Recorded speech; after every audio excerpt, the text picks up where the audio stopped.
The Natural Highs program is a community built off the youth leaders and the youth who participate in it. Brain chemistry is sort of the foundation of Natural Highs. We talk about feelings, natural highs, and habits and rituals. So we hear a lot from kids who participate in our programs that they have never received any of this information, not in schools, not in any other programs, and certainly not in drug prevention programs. And so we'd like to bring the information that we think would make a difference to people at the age where they need it the most. I think a lot of people would quit drugs if they knew what Natural Highs taught. I think a big part of that is that Natural Highs teaches you how to feel good on your own without the use of substance, and I feel that once people know that, they make the switch. So hi, Morgan. Thank you so much for being part of the This Badass Sober Life podcast. And I'm so honored that you said yes to my request to interview you. Because you had an amazing experience around substance use and the fallout from that, and now living life sober, that I just think your story is so profound and could really help a lot of people. And so I'm so happy that you said yes when I asked you to have a conversation here on this podcast. And I just want to tell all our listeners that we want to protect your privacy because your story has so many facets to it. And so because of this, on this podcast, you will see me as the interviewer. You see my picture, and you won't see Morgan's picture, just to explain that. But my sense is that, people will learn so much from your wisdom. So this is the problem, that still, because of stigma, there's not a lot of people who come forward with their story around substance use and their experiences with that, because of the stigma. And so that's why it's even more important that we talk today and that you get to share your experiences. So thank you for being No, thank you, Avani. I really appreciate you even asking me. It's kind of like, who wants to hear my story? But it is something. Yeah, it is something, right? Yeah. And I just want to say, right, we crossed paths in Natural Highs. You came to a class that we do for adults at Naropa University. And so this is how we met. And then, slowly, I learned more and more about your story. And I was just so moved by what you have overcome, and just the price you had to pay. And so why don't we start from the beginning? So tell whatever part of your story you want to tell us. Like, how did this all start? Like, how did you get involved with substance use? So I'll start at the beginning. I had a beautiful life. I had a beautiful family and friends. I played sports. I got scholarships. I used to go on vacations. My family's from Jersey and New York, so we'd spend the summers on the beach, and I had a beautiful life. But towards when I got into maybe, I don't know, 6th, 7th grade, I noticed my mom was always taking pills. My dad was drinking constantly. I mean, they were both working. They both made a lot of money. They provided a beautiful life for me and my brother, I never really noticed it, or maybe it wasn't as bad as it was until I got into about 7th or 8th grade, and I started seeing what was going on. And for me, it was more like a party, because every weekend, let's go to my house, and my parents would have big parties, and we'd have sports parties, and it was always just a big party. Then when I was almost 19, my dad got real sick. His liver and his kidneys were shutting down from alcohol, and he died in our house. in front of us. And that was a huge blow to me. I was really a daddy's girl. I played sports constantly. I always looked up to my dad. He was definitely the strong force in my life, and that really changed the course of my life drastically, obviously. So that's when, I guess, drugs and alcohol was introduced to me at a younger age, because when my parents would, have parties and stuff, we'd sneak alcohol, we'd start getting drunk, and then all the kids, when they come to my house, because my parents were no longer parents, they were our friends. And so then he passed away. I was still in school to become a chef. I went to Esalen Institute in Big Sur, California, and became a chef out there. Lived out there for a while. Got my life somewhat together, and then I found out my mom was not doing so hot. So moved back to Colorado, and I don't know, maybe 6 months later, my mom, we found her in her home, and she had over 30 methadone pills in her belly, and she was gone. She had been dead for, I don't know, about 5 or 6 hours by that point. Me and my brother found her. So that was another huge blow. At that point, I think I would, all my family's in Jersey at this point. So it's just me and my little brother. My brother was only, I think, 17 at the time. I was 21. So I lost my dad at 19, my mom at 21. And I went into this beast mode where I worked. I was an executive chef for the Westin Westminster for 15 years. I fed presidents. I fed all the sports people you can imagine. And it was good, but I was on an autopilot is what I believe it was, because I was working really hard, but I was also at that point taking a lot of painkillers, and I was getting them from a doctor, but it got to the point where you're supposed to take 3 a day, and I was taking 15 just to work. And then at that point, I was getting to the point where I was going to work at 4 a.m. and not leaving till 11 p.m. So instead of taking downers all day, I needed something to, wake me up and keep me going. So I would start, snorting cocaine, or meth came into my life at that point.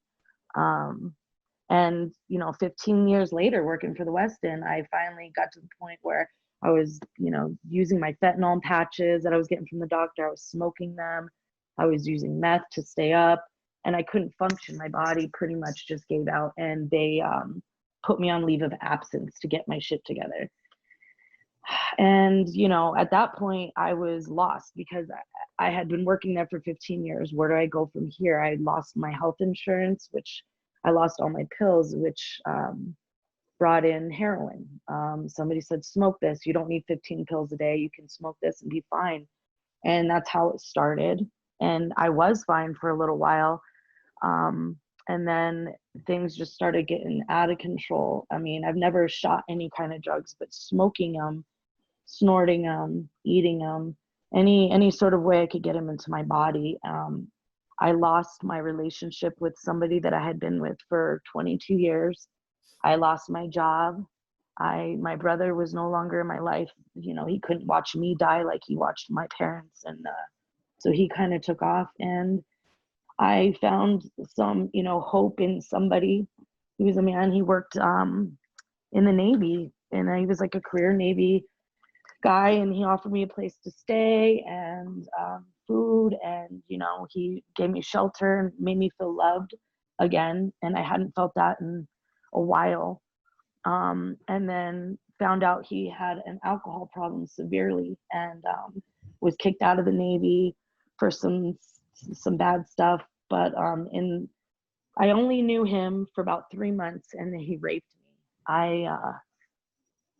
And because of the rape, I was pregnant with twins, and that family was so important to me that abortion wasn't in the cards for me. So, and this is where things get real bad, because I didn't want to be a monster and give them away, but I didn't love them. They were a product of a rape. So I had them and gave them up. People look at me like I'd be a monster, but I thought I was giving them life, and that really spent, like, that was the beginning of the real bad spiral that happened. Not like any of that stuff wasn't bad enough, but after I gave them up, I just lost hope and did not care what happened. So I spiraled into drug use and theft to help me get through my days of drug use. And I had nothing. I lost my car, my house, my life, my family, my friends, and I was alone. And then I started getting arrested and getting in big trouble. And that set me down the path of, you know, trying to do the probation thing. And, you know, I met some really good people, but I wasn't ready, I don't think, at that point. And I actually got pregnant again with my son, Skylar, who I love very much. Had him and got arrested straight from the hospital because I have warrants because of my arrest. So that started the healing process, I guess, because then I got, you know, sent to rehab, and I did have a couple relapses from then. And then I met you guys, and thus far, everything, you know, that you guys have been teaching me and showing me, like, I'm a Reiki practitioner, like energy movement and the trance dance, I can't express how much that stuff has helped me. You know, it's still a process and I'm still going through a lot of stuff, but, you know, where I'm at now, I feel love and gratitude. I feel compassion. I feel like meaning. I feel light. I feel like I'm a bright light now. You know, I've come from the deepest, darkest darkness I can imagine to happiness and waking up and smiling and dancing and singing. So this is like, you know, it's been a process. I take a little bit from each little thing, from rehab, from my classes, but mostly I take my wisdom from you and my classmates, and, you know, and I try to work everything into my life on a daily basis now. And I can't, because I never thought I'd have a happiness that I feel now today, that I, you know, ever. I never thought that that would be possible. I've come from such smothering confusion and alone and isolation to so much more, of a beautiful place than I ever thought I could ever be. And then you guys, the whole Natural Highs has opened my eyes. You guys are teaching me what I needed to learn, not about, you know, like, oh, if you do this, you're bad. It's like, let's get to the point where you're happy enough you never want to do that again, you know? And like, I can't, like, I just, like, I can't, like, thank you enough, or everybody else that has stepped into my life since then. Because at the point where I met you, Avani, I think I was at the point where my knuckles were so white that I couldn't, you know, bear it anymore. And that's when most people relapse, I feel. And when I met you down in a circle, and I felt this community of people, and I met people from Esalen that I went to, and I was just like, wow, because that was when I was, the last time that I can remember I was happy was when I was there. And we sat around and you guys explained the mate, and, you know, and all the herbs that might help me. And then I actually went out and did that and used them and was like, wow, there's a whole nother way, because you feel like, you know, you're white knuckling so much that you're like, there is no other way. I have to use, or I don't know how I'm going to be able to stand myself throughout the day today. And you give options on how to do that. And I just followed them. And it's like, what the, you know, like, it's almost like mind blowing, like, for real, this actually does work. Because you hear so many things in your, you know, your path to where I'm at now, and people saying, oh, well, you will relapse, or, oh, you will do this, so when this happens. And it's not like that. And it's more, I feel part of a community that I feel loved in, and not like a forced community like AA. And I'm sorry to say it like that, but, you know, that's how I feel. I feel like this is a, you know, something. And the movement part, sorry, I need to put that in there. The movement, I felt so naked when I left the room that day that we did the trance dance the first time. And I was like, I needed to like run out of there. I was embarrassed. But I do it every day now. Like I'll dance even in the shower, and I'll like literally to the weirdest music, but it makes me feel so good. It makes me feel like I can breathe. It makes me feel happy, and I laugh at myself, you know? So that's kind of So my story. There you go. it's amazing, right? I mean, it is amazing. And I want to talk with you a little bit about the difference between white knuckling and what you do now. But before we go there, I just want to say, you know, I cannot tell you how many people I work with who go into these incredibly destructive cycles with substance use. And the story starts because a parent died when they were young. I mean, it is a pattern. It is so painful to me to see that, right? That oftentimes substance use spirals when a young person is overwhelmed with grief and doesn't get any support, because a lot of times when a parent dies, you know, the other parent is so in grief and shock themselves that the kids are kind of left alone without much support. And then in your situation, having both parents die so young, because really at 19, 21, you're still a young person, you're still a kind of a kid, you know, and Right. that is so over the top. And that in our culture, we don't understand how to help people with grief and loss. It's just very painful, you know, because here you are a person who would deserve support, and then the trauma just keeps piling on, you know, and your Right. story is so intense with that. But I don't think you're the only one. I think there is so many people out there who have exactly that experience. You know, you know that I worked in the Boulder County Jail, and I heard this story over and over and over where people go through very severe trauma and then don't receive support, and then basically go towards substances to self-medicate. And then that, of course, sets up a whole dynamic of further trauma. So it's just, it's heartbreaking, you know, because No, I agree with you. yeah, There needs to be some sort of, you know, like, I mean, some sort of help group that like it needs to happen, or some sort of trauma or something to let these kids feel safe and let them feel understood, because I never got any kind of counseling. Like I said, like my mom died, like I was still grieving my father when my mom died. So and then I was like, well, okay, now what? You know, the right, two people in your life that you need to turn to are gone.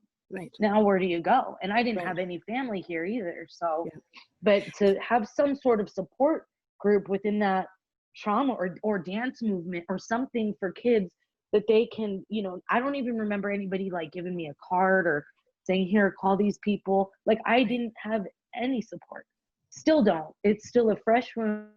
I'm still trying to, you know, work through, and yeah, talking about it helps. But you're right. There's nothing for kids. And where do you go? yeah. You know? So I think as a community, right, we need to watch out for kids, young people, but really people all ages who go through severe loss or trauma, that they're not okay. Like they need support, and to reach Right. out for them, because the people directly next to them might be also affected by the trauma and might not be able to give that support, right? So I think that's where Right. we need the village. That's where we need to really look out for, not just for our family members, but for neighbors and people we know. And because just the idea that you were left alone at that young age with that severe loss is really heartbreaking, you know. Yeah. So no Yeah. wonder, it makes total sense to me that you would get desperate about how to medicate that and how to deal with that. And that's all I saw my parents do. Yeah, You know what I mean? Like that's how I saw them medicate and deal with stress. And that's all I knew. That's all I knew, you yeah, know? yeah. So Yeah, so I want to talk about, and you might have to explain the term white knuckling to people because not everybody understands it. So talk about your experience, the difference between white knuckling sobriety and then what you're doing, what you've learned in how to do it in a different way. Okay, so if you could see me right now, I'd show you. I just have my fist clenched as hard as possible, and your knuckles start to get white because all the blood starts to leave your hand. It's so to me, white knuckling it is waking up wanting to use but can't because you have UA, or you might get in trouble in the court system, or you're doing it for the wrong reasons. You're doing it for your family, you're doing it for your kids, but you're not doing it for yourself. You're just doing it, and you're just struggling every single moment, every single minute to not use. But what I'm doing now, the difference between then and now, and usually you will relapse if you are white knuckling it and you're not doing anything besides that. What I do now is I meditate, I dance, I sing, I'll start like screaming some weird noises that everybody's probably like, she sounds like a dead whale. But it makes me feel good. I use energy movement throughout my body. I will do AccuDetox. I have my yerba mate every single day, all day long. I have a bunch of different herbs in my, there's a little apothecary in Lafayette. There you go. In Lafayette that I go to. And I've been getting, my own, so I have to backtrack. The Sashandra, is that the one? Why am I forgetting the name of it? I drank the tea at I think it was our second class, and that's not the name of it. Was it passion flower or was it Damiana? No, Damiana. There you go. I don't know why I couldn't remember. So we did that in the second class, and everybody's like, it's the closest thing you can have to, like marijuana or whatever without it being marijuana.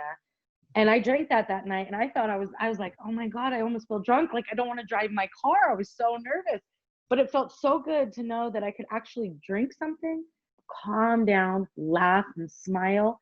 And that's all you kind of need in the times of when you need to use so bad. Just go get some of that, calms you down. You take some breaths and you're like, okay, I'm all right. You know what I mean? It's a huge shift in like, oh God, what am I going to do? 2 minutes from now, I'm going to call somebody. I can't do it.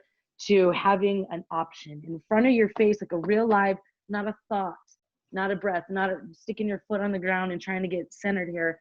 It's like a real deal thing that's in front of your face that you can drink and just calm down. And I don't know if that goes back to my addiction or my addict mind, but to have something like that, it's almost like a cigarette or a joint or something. You can just calm down and everything's going to be fine.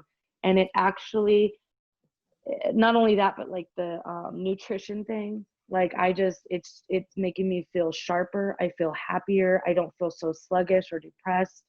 I like have completely cut out sugar, except for there's like a granola bar I eat just sometimes if I need something, but I've almost completely cut that out. I feel good. All of that I just said makes you feel amazing.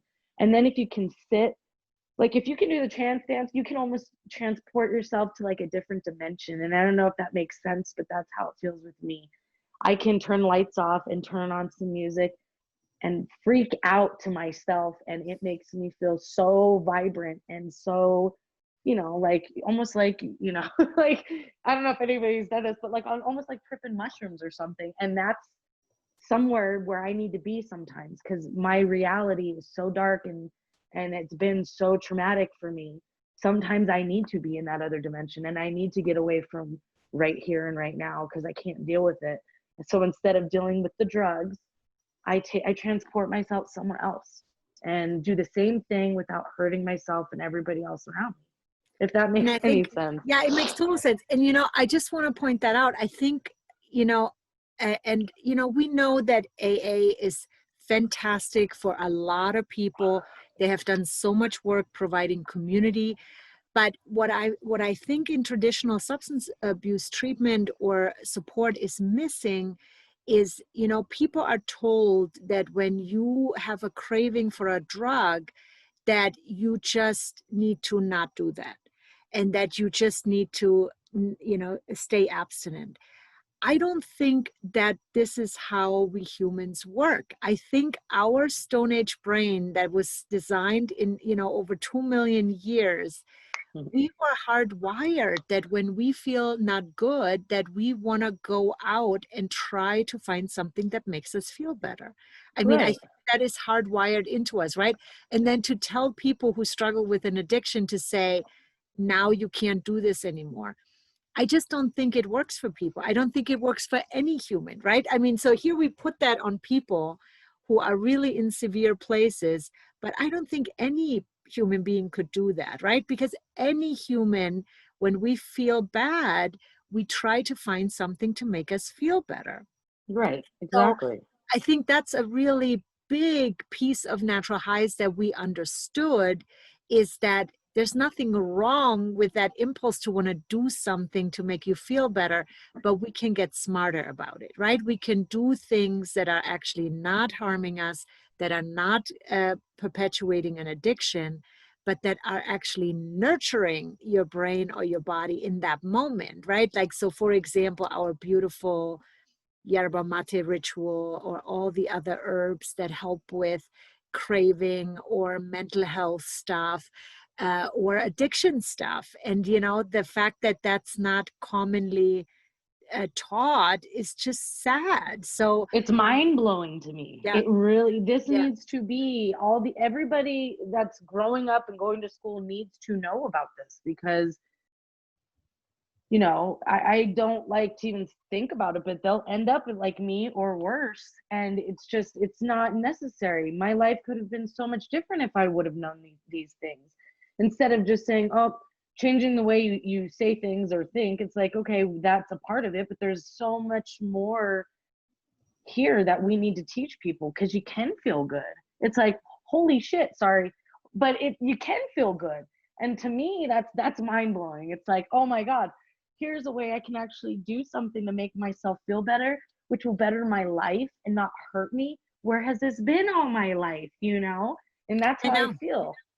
And, you know, I think it's sadly such an issue of privilege, right? Like, who has access to the education, let's say, on the herbs that are good for mental health and addiction, or who has access to all the education around, you know, altered states of consciousness that you can get into without doing drugs.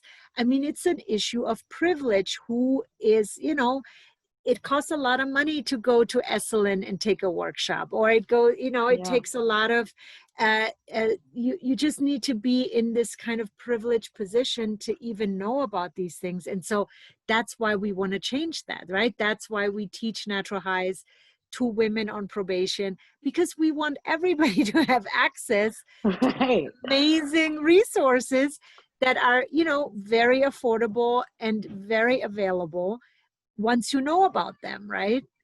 Right. I mean, it's, you're doing something so groundbreaking, like with just all of it, the little pieces. You always say that like there's like this one big thing, all these little dimensions that are inside of this circle, and that's what it is. It's like, you eat better, you feel better. You drink this, you feel better. You dance, you feel better, and it all comes to everybody, you know.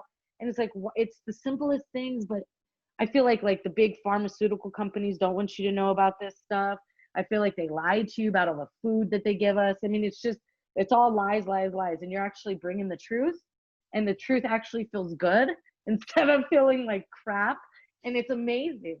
So like, I mean, everybody needs to know about this stuff. Like, it's crazy to me that nobody does. And I mean, I'm very lucky that I got to join that first class and learn about this.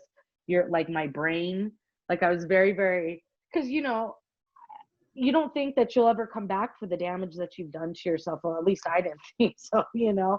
And, you know, learning that my brain will heal itself, and that my neurotransmitters will start fixing themselves. And, you know, eating will help with this, and then drinking this will help with this. It's just like, oh, so eat right, drink the right things, you know, dance, smile, you have a happy life. I mean, it's kind of simple. It's not that simple, but it's, you know, and then everybody needs to know. These kids that just want to get, you know, they want to drink or do drugs and hang out at parties and be the cool kid, because I did that. And I'll tell you, nothing from that is good. Nothing.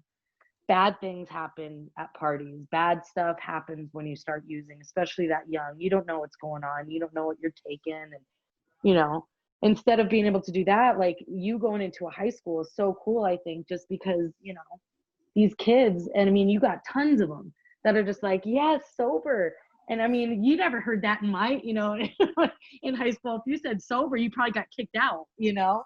But I mean, it's such a cool deal that, you know, you've been studying this for so long and are figuring it out. It's like I'm getting these like light bulbs in my head. They're like, haha, ding, that makes sense. And it should be taught when we're younger. All this should, because they get, you know, you get to, you know, like me, I was 21 and the life just went, and it can be better. Life can be so much better. My life is good now.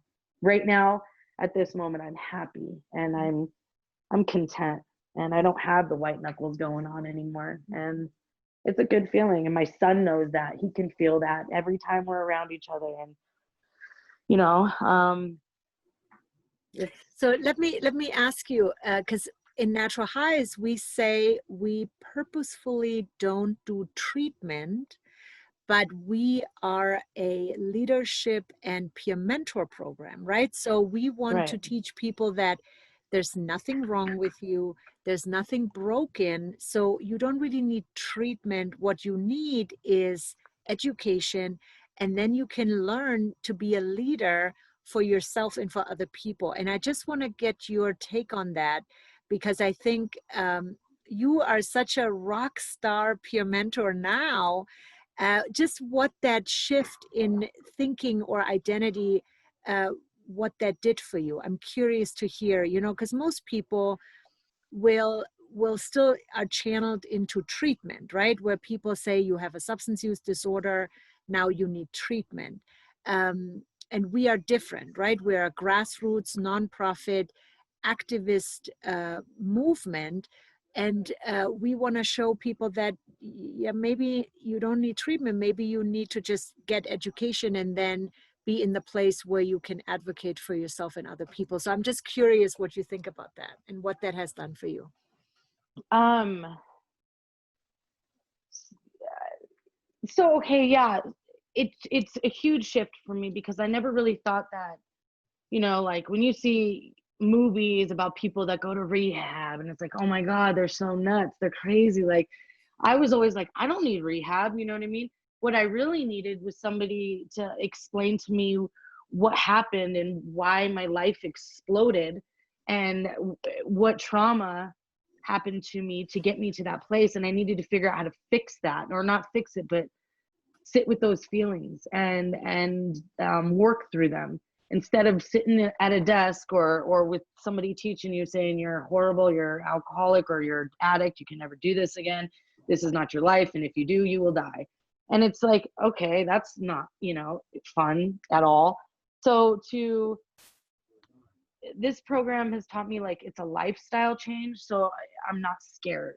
I'm not like, oh my God, you know, in rehab they said this and I'm gonna die. It's like, no, you're not gonna die, you'll be fine. Let's, you know, like, having support with you guys, sitting in a group of people that are not just all addicts. That's another big thing for me, because when you sit in a room, like, I feel like in AA or NA or anything, like, you sit in a room and, you know, everybody in that room's had a problem and they just talk about how great their life is, but if you use, you will die and it'll be horrible, and they kick you out of the class and you're not allowed to go in there.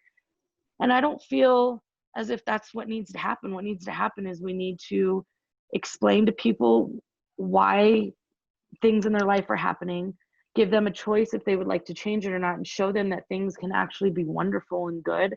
So you're not scared, because when people get scared, they run and they hide. And you know, I feel like rehab is scary, and what they do to you in there is scary, and what they teach you is scary. This course has changed the way I look on look at things, because it's a community and it's a lifestyle change. And you don't have to do it if you don't want to, but when you feel as good as you start feeling, you're like, okay, I do want this. You know, it's something that I do want. I want to feel good, and I want to be educated on trauma and how to move this through my body so I can get it out. And it sticks with you for the rest of your life. It's life skills to make you a happier, understanding person of what you have done and what is coming in the future. And that's the difference for me. It's a community of like-minded people, not all addicts. Some of them are teachers, some of them are therapists, some of them are students trying to understand about addiction and what's going on here. And it's amazing, and it makes the whole dynamic of it different, because you're not sitting there like that person's looking at you or you're looking at them. Oh, it's just it's a great group of people with a brilliant mind that want to learn more. And so do I, because the more I learn, the better I feel about it all. The more like secure I feel in myself and in my own skin, because I'm like, okay, I know how to deal with this. We talked about this last week. I can move forward, and it makes you feel good, especially the education part of it, because what you teach does not ever get taught anywhere. Nobody tells us it. Like, one thing that has always stuck with me, one time in class, you said that we are caveman minds. We're not supposed to be happy all the time. Right. And I've always chased that happiness that I used to have as a child when my parents were around, and that happiness has always stuck with me. So I've been chasing it, and I have to throw drugs in there because that makes me happy for 2 seconds and then numbs it. But you chase that happiness, and to know that we're not made for that makes me feel so much more relaxed. Like, okay, well then shit, what am I doing? Why am I chasing this? Right. Right. So It's like crazy when you think about it, right? Like in this country, people have to go to graduate school and study psychology or neuroscience to learn these things. yeah, And it's why are we crazy. not teaching that in middle school or high school, when people actually need that information?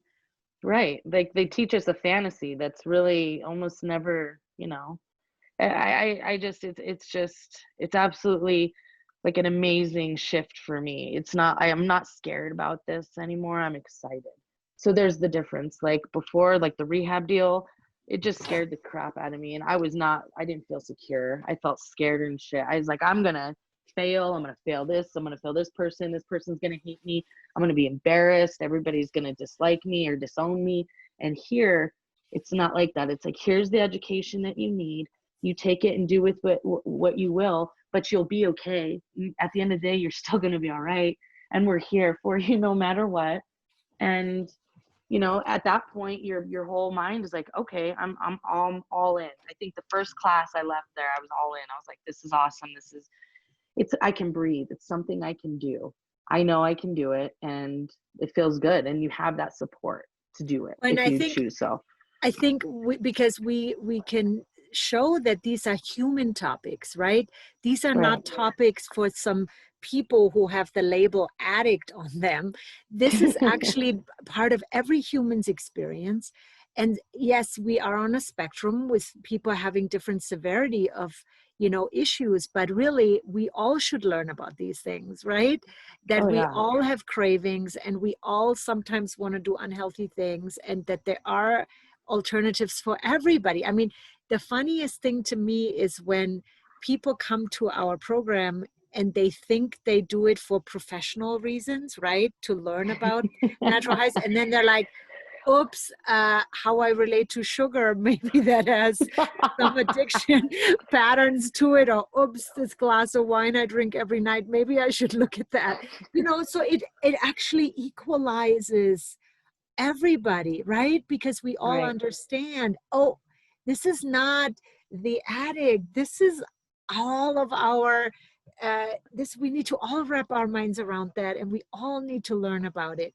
So we're actually all in the same boat, And I think when you talk about this feeling of not being able to breathe from that pressure, that gets lifted because we understand, oops, we're all in this, Right. then it makes it kind of like an interesting topic, I mean, that's why I never get tired of it, because it's like so fascinating how humans tick and how our emotional experience is and how we can change it. I mean, it's like I don't see anything more interesting for humans to deal with than that.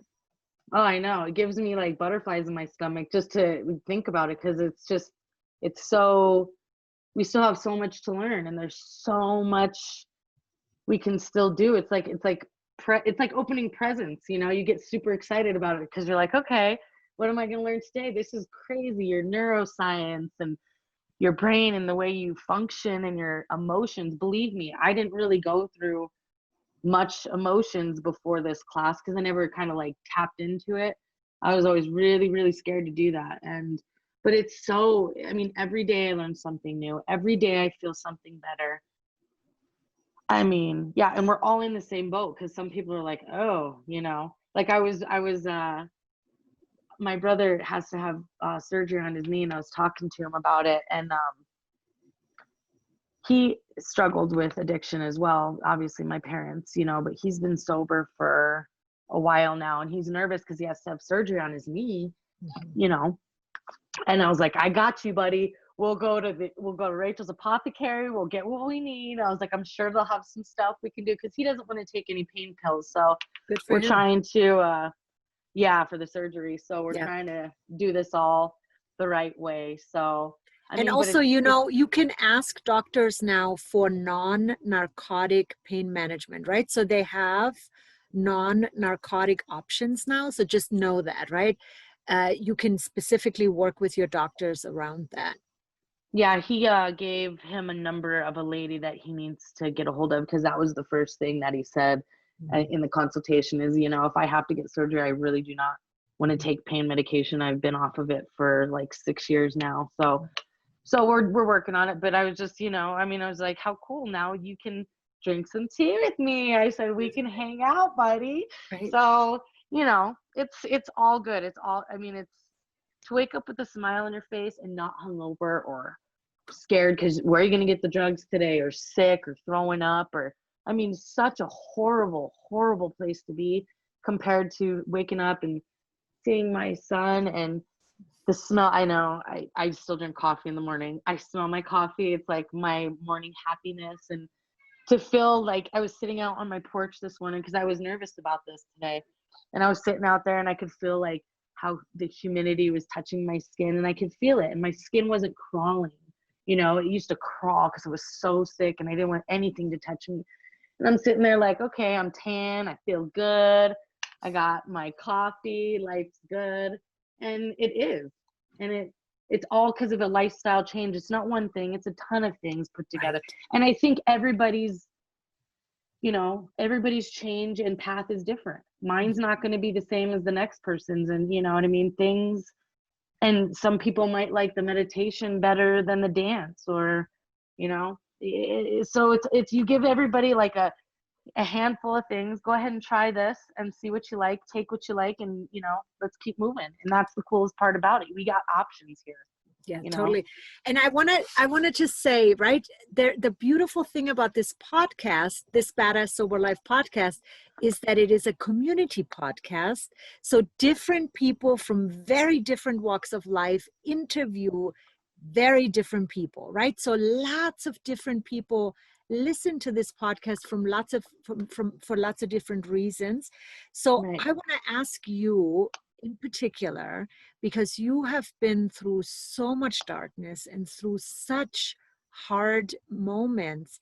So I want you to imagine that somebody listens to this podcast who is in a really dark place in their life, maybe with substances, maybe with mental health, maybe with trauma or grief or loss.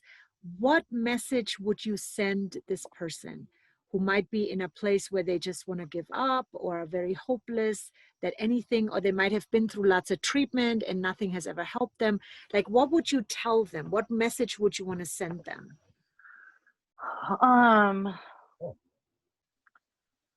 I would say there is more than hope.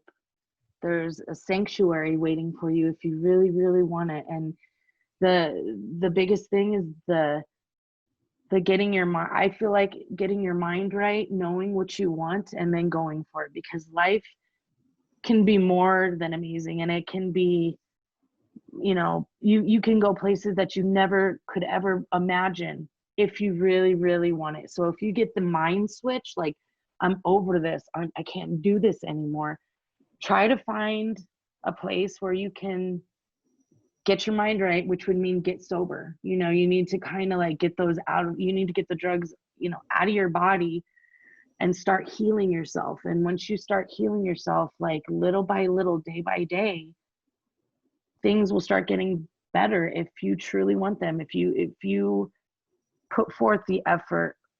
And I know that that's hard to do sometimes in that place because you feel so alone, but if you can reach out and find a little bit of help, try to get sober enough to get your mind on a clear path of what you want, and then just go for it, run as fast as you can and just hit every stop and just do whatever you need to do. Because once you are there, it's something else. It's a beautiful world that I know that person probably doesn't think would ever be attainable, but it is. And so that's all I can say. I wish I could say, hey, there's a magic pill to take and just take that and you'll be good, because I love pills. Let everybody know I used to, and there's not. It's kind of like, if you really want it, you need to grab somebody, or I'll reach out my hand, however you need to do it. Find some help, and then you just kind of work through it. But it's there, and especially with this, with this natural highs, like, I can't, if somebody, I don't know, that's why I'm trying to do this, because I would love to reach out my hand and pull people out of that darkness. That's just not a good place to be in. And unfortunately, we usually end up in jail, and then that's kind of where you get your mind right, because you can't use anymore. It's kind of just taken from you. But if you can do it without going there, that'd be the key. You need to ask for help. You need to ask somebody to be there and hold your hand through it if you need to. And I'm sure somebody, within this community would. And then you go from there. Every day is like, a happy step forward. Totally. And I'm going to put resources at the end of our interview, right? How people can connect with Natural Highs, how people can connect with Rebecca's Apothecary. So definitely we will put out links. The last thing I want to ask you, Morgan, is that, we called this podcast This Badass Sober Life Podcast, because I believe that being sober is not this like treacherous, boring thing, but it's actually so badass and so amazing. And you are one of the people that represent that the most to me. You are such a rock star. You are such an amazing peer mentor and such a powerful presence in how you represent that, right? Like coming from really dark places, overcoming that, and now being this real shining light for other people. And so I want to ask you, what is badass to you about living a sober life? Me, I'm badass. I love my life. You know what I mean? Everything is badass about it. You wake up and you're kick-ass, you're strong, you're healthy, your mind's right. You're going out there every day and you're living a happy, badass, sober life. Your kids are seeing it, your family's seeing it. You just gain this confidence that makes you the badass that you are when you're sober. Like, I'm a bad person when I'm not sober. I am a bad ass when I'm sober. I feel like I can kill it all day, every day, and I can. And that's what's so badass about being sober. Your opportunities are endless. Your life is a dream. It's beautiful, and it's all of that's badass. I don't know how to explain it, except it is the road less traveled, I would say. You know what I mean? And that's another badass thing about it. You're doing things that most people can't. And hopefully, this podcast can help somebody become the badass, because I know I am, you know what I mean? I'm proud of myself. I'm happy. I've done some amazing things, and anybody can do it. If I can do it, I mean, it's like I was in the bowels of hell, and I'm flying high, and I am a badass. And anybody that, wants to try this program, it's not even a program. It's just like hey, you want to hang out and, have some tea, let's talk and let's dance. And you walk out of there with a huge smile. So that's badass in itself. Staying sober is hard. Yeah, exactly. And I think this would be my message to everybody who has a really hard time right now or is in a really dark place. I think the reason you are as badass as you are is because you have come through the dark in the way you have, right? I mean, if your life would have been easy, you would not be the same person, right? So I think that's what people who are stuck in dark places don't realize, that if they can pull through, this is going to turn into an asset, right? Into a treasure that you can actually help other people with their dark, and that it makes you such a profound person because you know what it means to struggle and overcome really, really hard things. And that is waiting for every person who's in the dark right now, if they can see that, right? That there is a way out, and that there are people who don't judge you, who want to be in community with you. They're just waiting for you to make that connection, Right. I would definitely not be the person I am with all the things that have happened to me in my lifetime.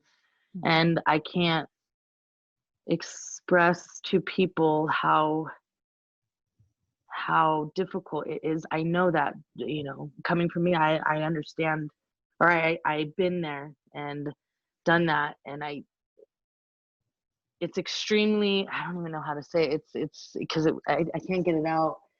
Your life is, the life that you live makes you the person that you are. The person that you are is the person that you strive to be on a daily basis. So don't look at yourself like I used to say, oh my God, people are going to think I'm disgusting when I got raped, right? And I was like, nobody's going to love me. Nobody wants me, you know what I mean? But because of that, I think I'm a better mom to my son than I have now. And everything, I think I'm a good mom. I think I'm making my parents proud for being the person that I am right now. And so no, I wouldn't be the person that I am today. And I'm very proud of the person that I am today. I'm very proud of that. I don't think many people thought I could do it, including myself at times. Mm-hmm. But I'm here, and that's what's so badass, because I can wake up and I can smile. I wake up and I look at my son in the morning. He wakes up and says, "Morning, mommy," and it makes my day. And I didn't, I wasn't going to have that just a year ago, Right. So, yeah. So I'd love to talk with you forever, because you're just like a box full of wisdom and insights and so much, positive energy. I mean, it's like, every time we do a class together and you're on the team, it is unique. It's different because you are there. So just know that you have such a powerful being because of who you are and what you've overcome. And so I just wanted to share that with people in the world, of what a journey can look like. And there's no dark that ever anybody should give up in, that there is a way out, and your life is such a testimony to that. And so I thank you so much for sharing your story. And I hope it reaches people in the world that are in dark places right now, and that need to hear that you can even overcome the darkest dark, and that then you can actually do something good with it, because you're doing that, Morgan. So I thank you Avani. so much. I'm so glad you're on our team. And I just hope we can reach people who need this right now. Me too. I have you guys can't see me, but I have a huge smile on my face. I smile a lot, and I thank you, Avani, too, for everything you guys have done for me. It's been it's been quite a journey so far. I can't wait to see where else it's gonna go. And everybody else, you hang in there, man. You can do it. I know it. If I can do it, I know that's like the worst saying ever, isn't it? If I can do it, you can do it. But it's the truth with me. You know? Totally. All right. Super. We have beautiful guided practices, audios, video courses, and lots of ways how you can be part of the community and donate and support our work at the same time. So we'd love to be connected with you. You can find us on Instagram. We are Natural Highs Official on Instagram. You can find us on Facebook. We are Natural Highs Community on Facebook. We would love to hear from you. So get in touch with us with your feedback.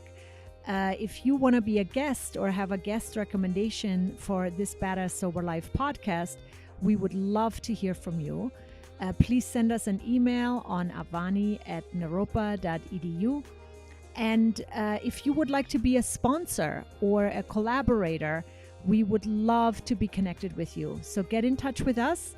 And in the meantime, be well and live your badass sober life.